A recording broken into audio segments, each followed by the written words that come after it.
Hi everyone, my name is Charlotte and this is my no-buy year. I'm starting my no-buy in January, on January 1st. I wanted to make this video to thank everyone for the amazing amount of support I have received so far, and also to congratulate the many of you who have been so vulnerable, sharing your own struggles with shopping.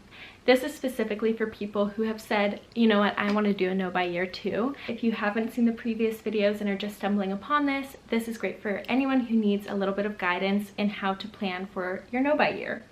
The disclaimer is that I haven't done it yet. I'm pretty confident that I can do this because when I set my mind to something, hopefully I can accomplish it. I do have a lot of ideas for people who want to do a no-buy year but really don't know where to start and who are a little bit nervous and feeling a bit unprepared. This is what I've done personally, and I also am going to share some of the things that I have done wrong, some warnings. So let's actually start with that. I feel like the most obvious thing that I knew to be cautious of but still failed at was to not overspend in December, kind of like a stockpile scenario.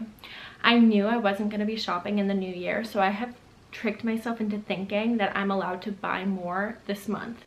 Doesn't help that it's also Christmas coming up, that there's so many holiday sales happening.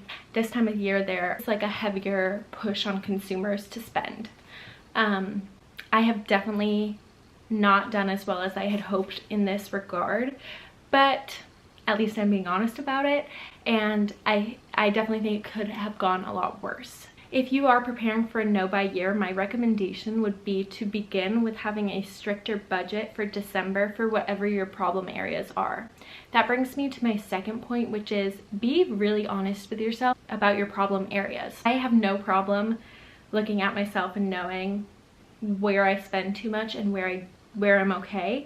But if you're not sure, tracking your spending for a month and realizing where your problems are can be a super helpful method. For me, I don't need to do that. I have done it, but it's not even necessary. It's so abundantly clear where I spend my time shopping. But I do still recommend tracking your finances for a month and seeing where maybe you're spending not as much as your biggest problem area, but your second problem area. I also wanted to quickly mention, in the previous video I made, I talked about my rules. I completely forgot about skincare. Not a big problem area for me, but only replacements are allowed. Next piece of advice I have is to create an anti-shopping menu. This is a fun way for me to feel less overwhelmed with the amount of time I feel like I'm gonna get back from not shopping. I worry about those moments where maybe I'm anxious, maybe I'm trying to celebrate something, maybe I'm just having any strong emotion at all, and I will feel the pull to shop. So I want to have something in place to combat that. And for me, that looks like a little menu that I can peruse and pick something off of. So I'll share some of the things that I'm personally putting on my menu, but I would curate it to you, of course. I'm gonna have cook a new recipe, bake a new recipe, knit something new, FaceTime a friend, play with makeup.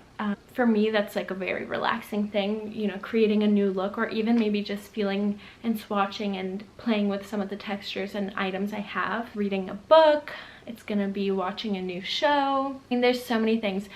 Having some tea and meditating.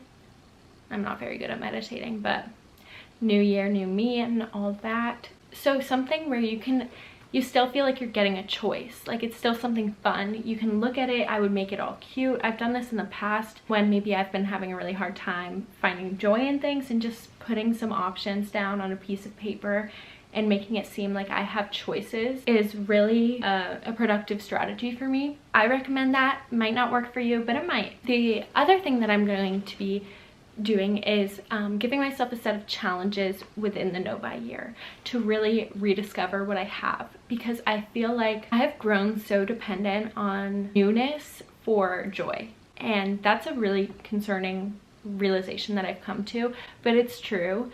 When I have felt very low in my life, I have known that the purchase is just for a few seconds of joy, and I've been okay with that because I've wanted it so badly. I'm fearful of, if I have hard times in the upcoming year, resorting back to that. So I'm giving myself some challenges where I dive into what I already have to try and spark some of that joy and some of that newness with things that aren't new but can be cherished. I'm trying to replace the newness and the rush of that with genuine love of something I own. I'm going to be doing a 30-day lip challenge where I try a different lip product every day for 30 days. And at the end of those 30 days, I'll decide what I want to keep and get rid of. I'm going to be doing shop my stashes. I'm going to be potentially indulging in a Project Pan challenge. Challenges where I feel like I still get that rush of rediscovering something without having to purchase something. Next two pieces of advice I have are tell people. I have 125 subscribers right now, which is so beyond my wildest dreams for what I thought would happen this week. I was absolutely terrified posting that video, and it has made me feel so seen and a little less crazy and embarrassed of my shopping habits. But I also feel a huge responsibility to not let you down. There's 125 people who have said they're going to support me on this journey, and I'm very determined to not have to post an update saying I'm sorry I messed up.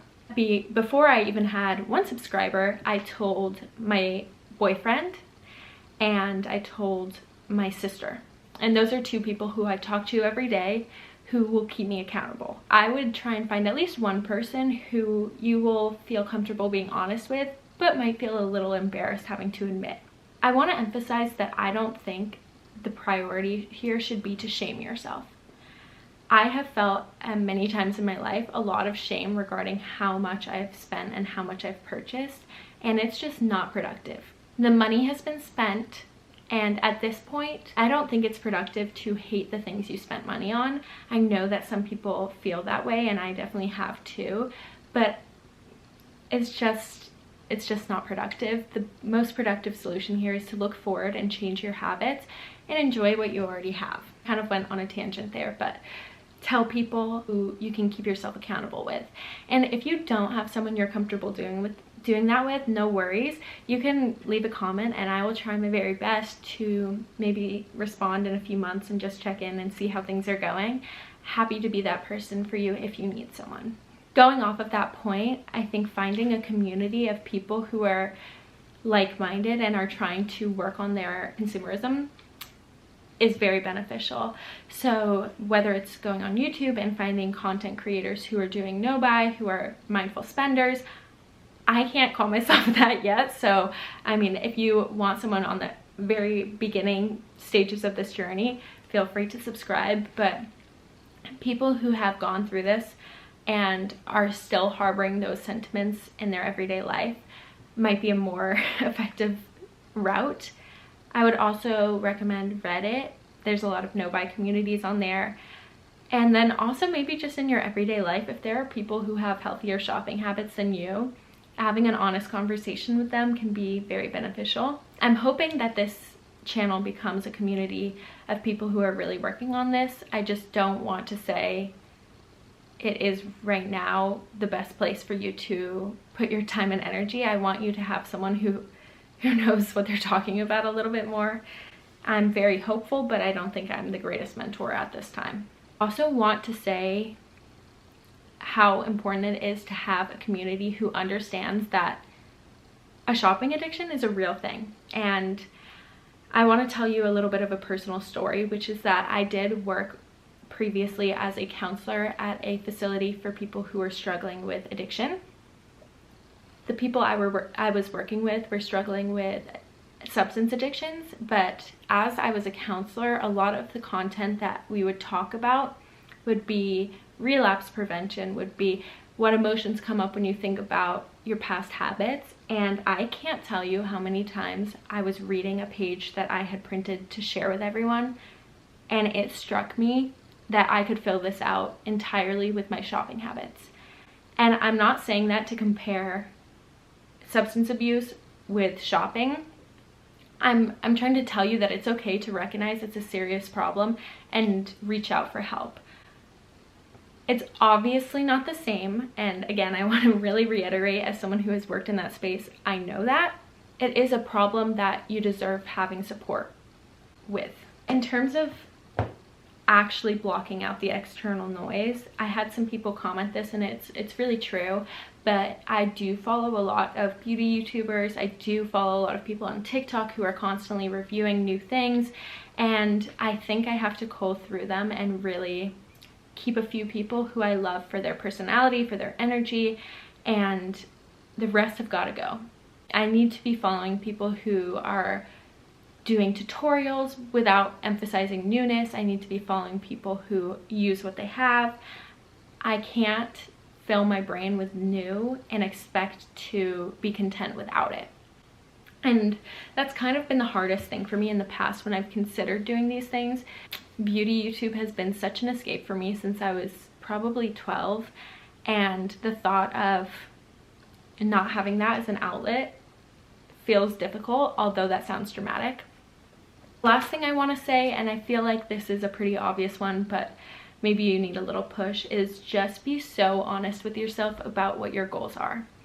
And I'm not just saying stop shopping, that's obvious, but for me it's I want that time back. I want less mental noise. I want to feel in control of my finances. I want to be able to have large sums of money enter my bank account and not have to worry that I'm going to spend them in an emotional state. I want to feel like I will one day feel content with what I have and not want more. Those are some of my personal goals, but just taking that time to reflect internally and put pen to paper. I wouldn't even recommend typing it. I really feel like putting pen to paper makes you think that extra second longer. That might be necessary. I want to commend anyone who is being honest with themselves on this journey, anyone who might have struggled in the past like myself to come fully to terms with their shopping issue, and anyone who is being brave enough to share their story in the comments especially. I find so much strength from all of you. I also wanted to apologize that this video is not my inventory. I'm actually going away for a week and a half, and so I just ran out of time to film that. But as soon as I'm back, you will see the, I want to say embarrassing because I am embarrassed, but the raw truth of what a shopping addict has purchased in her 24 years of life. At that point, I think I'll be 23 in my 23 years of life. Stay strong. I hope you prepare. I hope you feel motivated to find things that are more worthwhile than shopping, and I just appreciate all of you. So I'll see you in the next video.